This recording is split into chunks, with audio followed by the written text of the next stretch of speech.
आज कार्यक्रम आम अनेक अनेक स्वागत करुचु।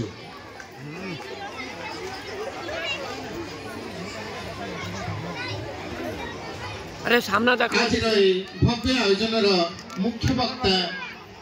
श्रीयुक्त कुलधर प्रधान महोदय एकाधार जड़े समाजसेवी और शिक्षाविद अवसर प्राप्त प्रधान शिक्षक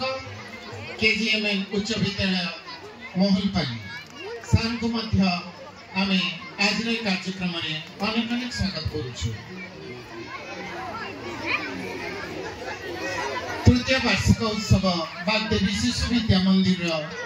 ए मंच सम्मानित अतिथि भाव मंच स्टेट बैंक कर्मचारी तथा समाजसेवी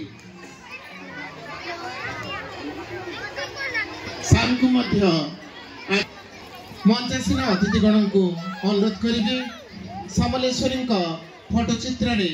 पुष्पमाल्य प्रदान पूर्वक एवं प्रदीप प्रज्वलन पूर्वक आज कार्यक्रम को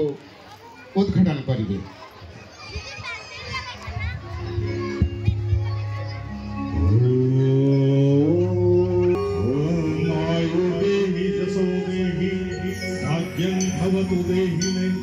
पुत्रां देहि धनं देहि धर्मां कामाश्च देहि मे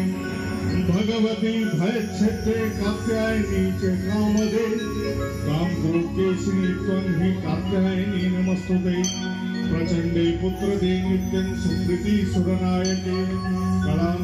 करे चाग्रे जयं देवी नमस्तुते रुद्रचंडे प्रचंडामि प्रचंड गणनासिका दुर्गे दुर्गे महाभागे त्राहि मां शरणप्रिये महिषासुरमर्मत्ते प्रणतोऽस्मि प्रलये पापहारिणि सर्वकामप्रदे देवी नारायणी नमस्तुते चामुण्डे मुण्डमालिनी आयुरारोग्यमुच्च